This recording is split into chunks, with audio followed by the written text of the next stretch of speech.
well, it's time to do the right thing. It has been hard for me to come to terms with the fact that this trip that I spent so much time putting together has to come to a close. The reason is simply because in the pursuit of seeing 50 plays, there sure aren't going to be 50 plays to see. Everything is canceling, everything is closing down. Of course it is, that is the right thing, that is what we need to be doing. It's crazy how much has changed just in the few days since I recorded my last video. And I've been wrestling with what to do next. And I know what the answer is, and that's to go hunker down in solitude. So I'm gonna finish the next 2 nights in New Orleans where I'm staying, and then I'm going to take the 23.5-hour drive up to Vermont to stay with my younger brother and wait out the storm, separated from society a little bit more. As these plays canceled, I knew I had basically 2 options at that point because I wasn't gonna be able to see plays anymore, and that was, 1, do I keep driving? Do I live in my car, maintain that social distance, go for hikes, kind of explore the country as I had planned to do? Or do I make the change? Do I wrap up the project for now and see if I can pick it back up later? And so I have chosen the latter, and I'm going to do the social distancing thing.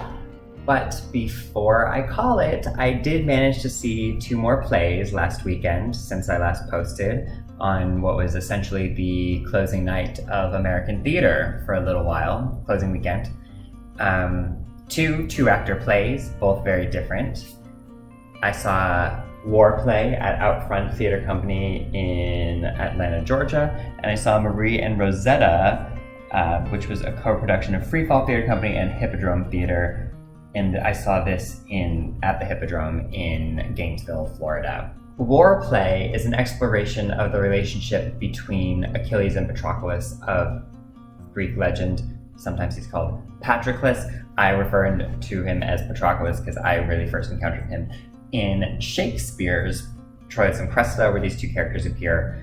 And he's called Patroclus because of how the poetry needs to scan. It doesn't matter. J.C. Lee is the playwright here, and it explores the dynamics between these 2 men and sort of masculinity and the power dynamic it creates in times of war, but also the sexuality of these 2 and what their connection was. This production dove deep into this relationship. These 2 actors were maintaining connection the entire play and searching each other out and exploring each other. Definitely an achievement there, definitely something to see. And I think the fun part about, from a writing perspective, and from a directing perspective too, the fun part about exploring the relationship between 2 mythical legendary characters is that you get to kind of cherry pick and decide what details you want to put in your version of the telling of the story. It was really nicely done, really well put together. The set especially was very exciting. It's there's a lot. It's a lot to this play. These characters are of legend, and when reframing that, there are big shoes to fill, so to speak. And I think this production was undaunted by that challenge. We had a really nice romance story about Achilles and Patroclus, which is what we've always been due throughout all of history, and finally we got it. So happy to see this. This is a really, I love to see a queer theater company succeeding and finding their footing. I don't know a whole lot about Atlanta, but they seem to be really in the current of queer entertainment that's happening in the city. I would look out for them. I think they're going to continue to do some really cool things in the future. And then Marie and Rosetta, about Marie Knight and Sister Rosetta Tharpe. Sister Rosetta Tharpe, who was inducted into the Rock and Roll Hall of Fame in 2017, I believe. But not the household name that she truly deserves to be, and that's where this play starts, I think, is it says, you don't know enough about this rock and roll icon. Here's a slice of her.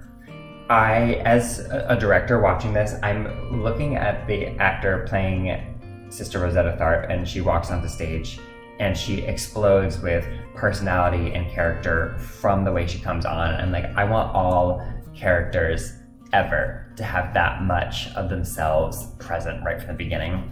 two amazing vocalists. It's just two actors on the stage the whole time. And I think what's really successful about this play and what's really well put together about it is it's very achievable. It's a unit set, so there are no scene changes.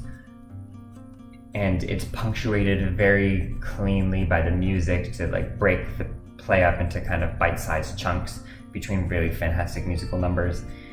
I don't know where you find the actors who can play the guitar and the piano and sing and act and remain on stage for this whole time, but you know, we had them right here. Here they were. Hilary Scales Lewis and Ileana Curvin. Sorry if I messed up those names. So good. It was one that was like, the rest of the trip might be canceled, but let's go out with a bang, right? So 2 nights, 4 actors total, both some underrepresented stories for sure, and things that we always should have had: a romance about Achilles of Patroclus, a biography of Sister Rosetta Tharpe, and we got him. And as I prepare to close the door on this trip, I am taking some time to reflect on the things that went really well about it. It was such an amazing way to reach out and connect with my own community of family and to visit them and make plans to see them and connect with my friends in different cities, to reach out to artistic people in varying cities across the country and just start conversations, even if it's just an Instagram exchange or something, just to say, hey, I'm supporting what you're doing. On a personal level, I was savoring every second of it. I was trying to make every moment count and remember everything that I saw and really took it in. And if I was on a hike, I wanted to be on this hike and stop and breathe and smell the flowers. And that's something that I think will be important for the coming months of lockdown and of uncertainty and of social distancing, is what can we do to make every second count, to savor every moment? Because I don't want to just waste time until I can go back to my job. You know, I want to be doing, I want to be achieving, I want to be creative. I'm gonna work on all these projects that I haven't done. Choreography coming your way, girl. May not be posted on here, but it might. We'll talk about it. I'm gonna be doing some writing. I'm going to be listening and observing and reading things that are going on at the theater. I want to watch all these live streams that theaters are making available. Things are still happening and we can still make things happen. So inspiration is wherever you look for it. So dig, you know, like let's make some cool stuff. And if I want to help you make cool stuff too, so like if you want to talk about things, if you want to develop pieces we might work on later, like I'm here for that.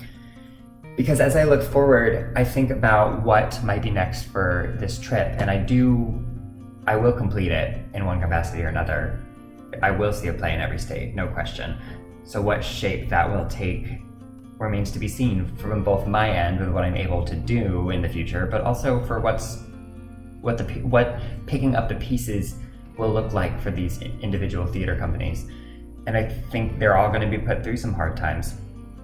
I made the difficult financial decision, but I think one that I can stand behind, because I did say I was trying to help the American Theater, is I'm donating all my tickets. I'm not asking for refunds from anything.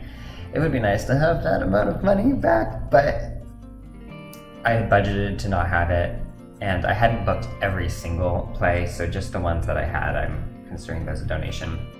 But the reason I especially want to finish this journey, especially even more so now, like this actually even gave me another big push, is because I'm excited to see how the American theater will rebound from this.